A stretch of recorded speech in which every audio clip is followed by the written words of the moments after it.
So this is Kitchen Stadium this week. Yeah, old school style cabin in the woods. The wood paneling and everything.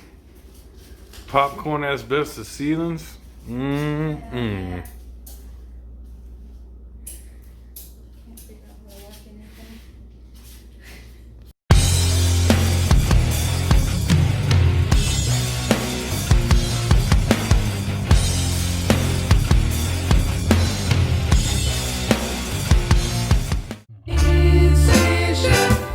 Now today.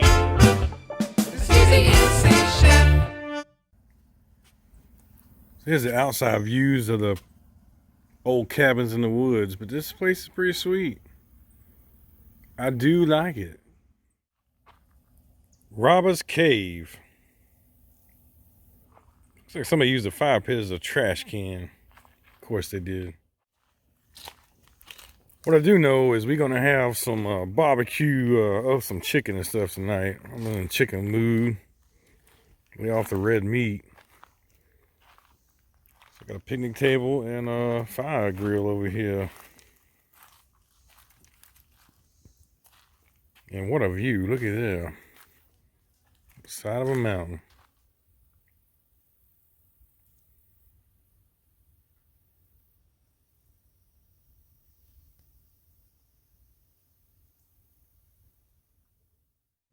Okay, folks, so filming out here is going to be a little difficult because this kitchen is one of the tiniest kitchens I ever tried to work in. But we're going to make it work. A lot of it's going to be outdoors anyway. But first things first, I need a Bloody Mary. Now, there ain't no liquor stores here. Luckily, I brought a bottle of liquor with me.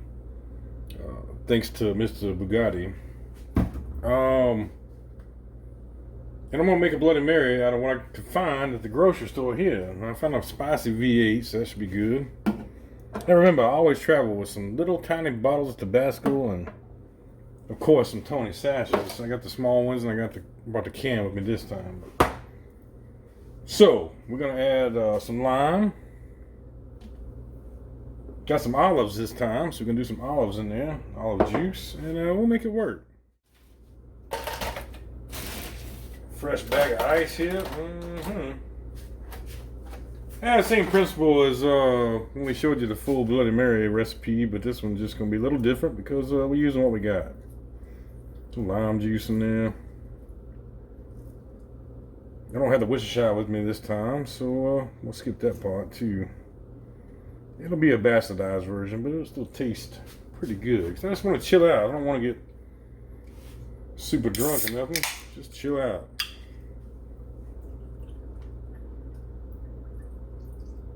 Spicy V8. I guess we need to throw some liquor in there. A shot of liquor.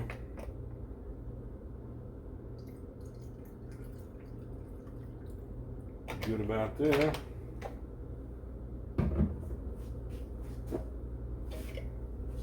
Throw a little olive juice in here. There we go. Throw a couple olives in here. One trick you can use is when you don't want to put your hands in there. I don't have anything with me to grab these out yet. I haven't got my forks and everything unpacked. But you can make the juice go to the bottom and have your olives up here on top. Flick a few off in there. There we go. And drip the juice all over the counter. Okay, we're going to add a little Tabasco in there. A little tiny Tabasco bottle. Let me see if you can see this here. Mini Tabasco.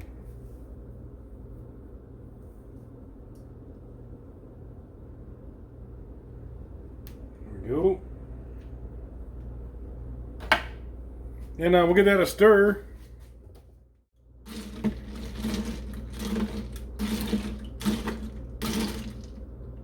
Chef can always make do with whatever he's got to work with. That's for sure. If it ain't spicy enough, I'll throw some Tonys in there. But I think it's going to be fine because the V8's already spicy. Let's give it a taste. Cheers, everybody. Let's give this a taste test.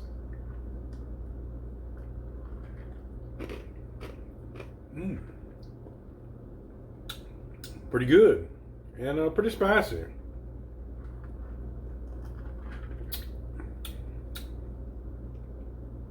It's actually a little spicier than I thought it'd be. Okay, so we're preparing our grill here for service tonight. Found this stick. Kind of looks like Coup Shot JR. I'll try to clean some of this gunk out of here. It's not as bad as some of them I've seen, but definitely need to be clean. That charcoal is not going to go. It's rained here recently, so stuff's kind of wet and moist in there. Gotta get all this shit out of here. Smells like old cheeseburgers. I always find it funny when people say, well, hell, I forgot this or that, so I can't cook this or that because I forgot this. You find a way to make it happen. I didn't bring no damn spatula with me, but I'm gonna be able to eat tonight, I guarantee. If you look back at my video when I was in Galveston back in May, I believe it was, I was cooking smoked sausages with a butane burner and my pocket knife. I mean, you just make shit happen when you forget something. Oh yeah, one more thing while we're on it here. This stick in the state of California is known to cause cancer. Tonight's meal will be boneless chicken breast. She bought the store earlier and they're still partially frozen. They just set them out when I got there, so I know they're fresh because they didn't have time to sit on the shelf for too long. So how do you like my product placement over here? Yeah, Dr. Pepper Snapple, pay me. Now, what I'm going to try to do here, cut this chicken while it's still partially frozen in half so the pieces will cook faster. I don't know if it's going to be too frozen. We're going to find out. Still pretty frozen. We'll see. I think they thawed out enough where I can cut them. So, take it right here. Split these in half. That way we get then a piece cook more even on the grill. Now this come from a little store in the middle of nowhere. So even though it's still partially frozen, I like to smell it to make sure it don't smell sour or nasty or something. So far it smells like chicken. You never know if they repackage something frozen. Hell, you don't know. Alright, I'm gonna cut the rest of these up and we'll continue on. Okay, so I picked this up at the store because I didn't bring much seasoning with me. I got lemon pepper, best choice. It was 99 cents or so, $1. The chicken breast is a good deal. It was only $4 for all that chicken. That's a pretty good price. Let me get the seal off here.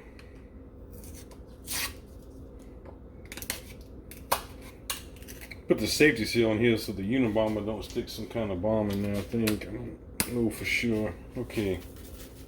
Says for your freshness. There we go. I'll season up both sides here of this chicken. And remember the rule I always taught you guys. Don't go handling the chicken and then go right back to your bottle, because then your bottle will have salmonella and shit all over it. You don't want all that. Remember, you got a wet hand and your dry hand. And wash your hands. Wash your damn hands. Okay, we're going to sprinkle this side good. Lemon pepper actually looks pretty good. It ain't got that real weird yellow look to it, tinge to it. Actually looks like it's going to be pretty tasty. Okay, so normally I would put a little olive oil on there, but I didn't bring any. So I do have some Pam. We'll get some Pam and throw on there.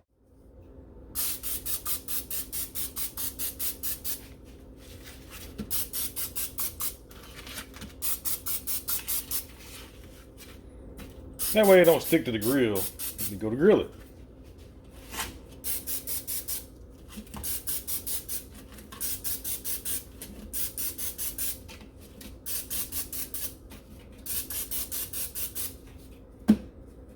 Okay, there we go.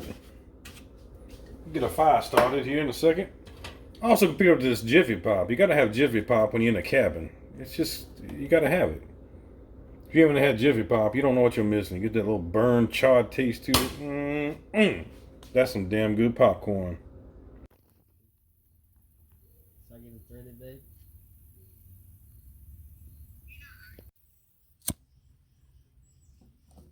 Find a hole.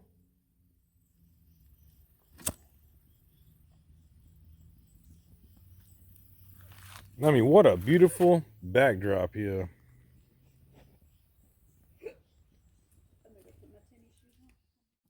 I always hear people say, I don't like using a grill that ain't my grill because you never know what somebody did on it before. Well, I tell you what, them fires right there are hotter than the fires and brimstone of hell. Ain't no way no damn bacteria, anything living on that shit, so what you afraid of? My old camping stove, and it's dirty and beat to hell and all, but it's probably 15 years old, but it's a lifesaver, man. I just take this with me when I go camping, and it costs like 25, 30 bucks. Back then, it's probably about the same price, but these things are awesome. They just take these little these little cans here, stick it in the valve there, and you ready to cook. You can't get any easier. I remember the old style where you had to pump up the damn thing when I was a child. You ain't got to do that no more. So, same thing here. I got this old pan. Now, this pan's probably 25-year-old or so, but this used to sit right on the coals when I go camping before I even got this deal here. See how burned up it is and all. So, it's perfect to bring with you when you're going camping. Okay, let's see what this here prescription say, Mrs. Chef. It says 2 tablespoons of butter or margarine. Oh, yes. 2.5 cups of water. My favorite thing to make, to burn. Yeah, Mrs. Chef always burns the rice roni, but we ain't gonna burn it this time, I hope. So we got our butter over here. It'll focus. That's 2 tablespoons of butter. Throw our rice roni in there and brown it. So when you're doing this one here, this is the herb one here, the herb butter. It's got orzo instead of them long strands of pasta like you see in like the chicken flavor or one of those. So what you do here, throw it in there. You got a good swish. We'll cook it till it browns a little, then we'll add our water. And our seasoning pack.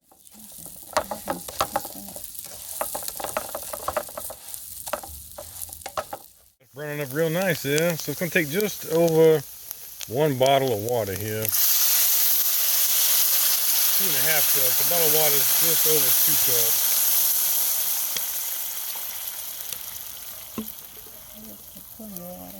Yeah, it's going to take more. Got to follow them prescriptions, Mrs. Chef. You want to turn out right. The San Francisco way. Now we're going to add a herb packet here. It'll make every motherfucking thing taste good.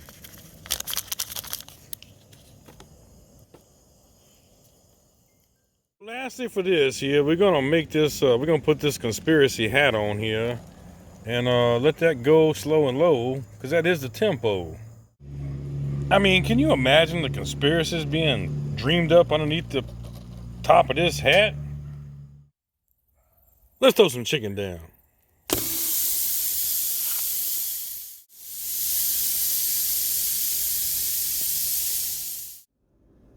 And for the next drink,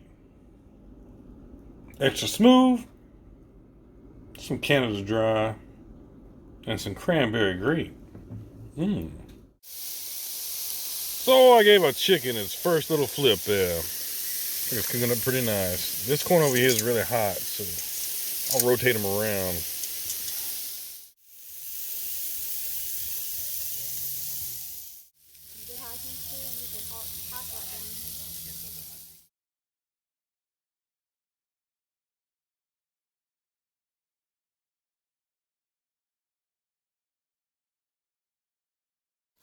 I think it's time for Junior Chef here to make some Jiffy Pop. And for those of you that have never had Jiffy Pop or you hadn't had it in a long time, go get you some. Now I do expect an endorsement by Jiffy Pop real soon. No, seriously, Jiffy Pop is the bomb. And I hadn't had it in a long time, so we found some and bought some and we're gonna do it. Ooh, we getting some popping going on now. Hell yeah. That steam shooting at the top of there. We're gonna have popcorn soon. It's like magic. Ooh, she gets tall.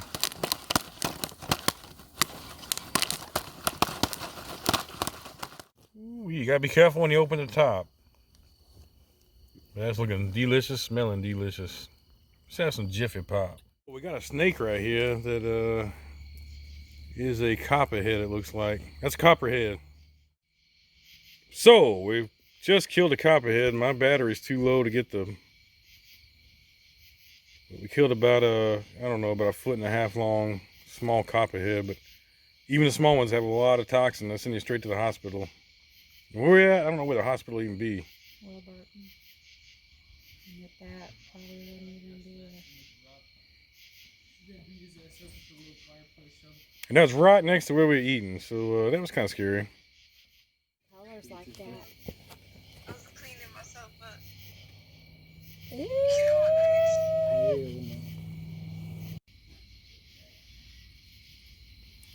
So there we are. That's a baby copperhead, and that was it was kind of intense there for a second because my son said, "I see something looks like a snake coming up underneath me," and he stood up and that thing struck at him and missed him because he backed up. But yeah, even though it's a baby, it can send you to the hospital real quick.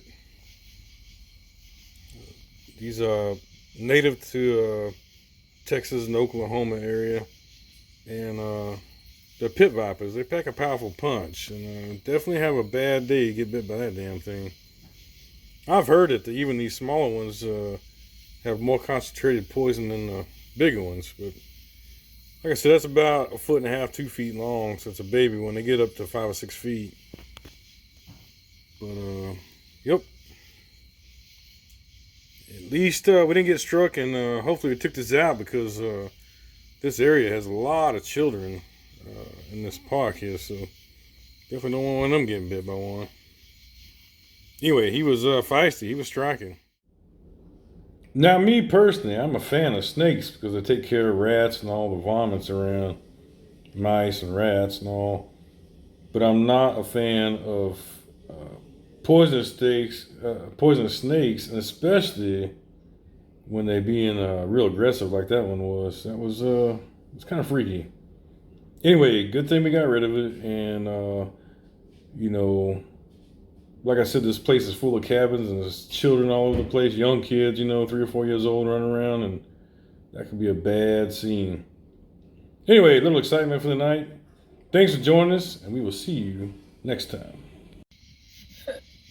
Well, Mr. Chef wants some s'mores, and I have to say, after the whole snake incident, they always say that snakes travel in 2s and 3s. I'm a little bit uncomfortable being out here right now. But we're gonna make s'mores anyway. As soon as this fire burns down a little, Mrs. Chef found us some sticks to put our marshmallows on. I'm gonna burn my stick. Feels good out here tonight, Mrs. Chef. What is it, about 65 degrees? Feels great. Look at all that shit on this. Mrs. Chef's got her sticks over there. She's gonna whittle on. Get us a s'more stick. It's good.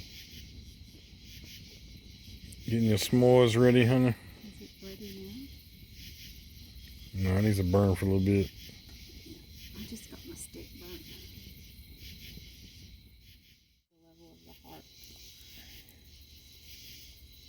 It's the best way. Does Benadryl help? No. Mrs. Chef is seeing what to do if you do get bit by the copperhead. Yeah, it slows your heart rate. It messes your heart rate and your breathing up. And immobilize the affected area.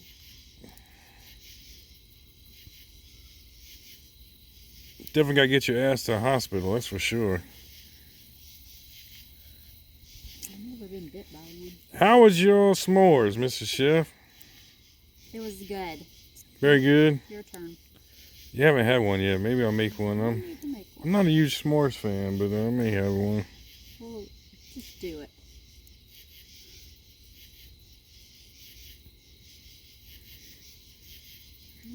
Just giving y'all a little after the video after party here for this video. It sure does feel good. It's kind of crispy out a little bit. The fire is nice and warm. That is one of the things I found a little bit odd, is that the snake it's kind of crisp out. What temperature do you think it is, Miss Shell? About 60 something. About 65 or so? Yeah. You can kind of see my breath, so it's cold, chilly anyway. And I'm surprised it was out, first of all, and then I'm also surprised at how aggressive it was. Usually when it chills down, snakes ain't that aggressive, but copperheads are always aggressive. They're a very aggressive snake.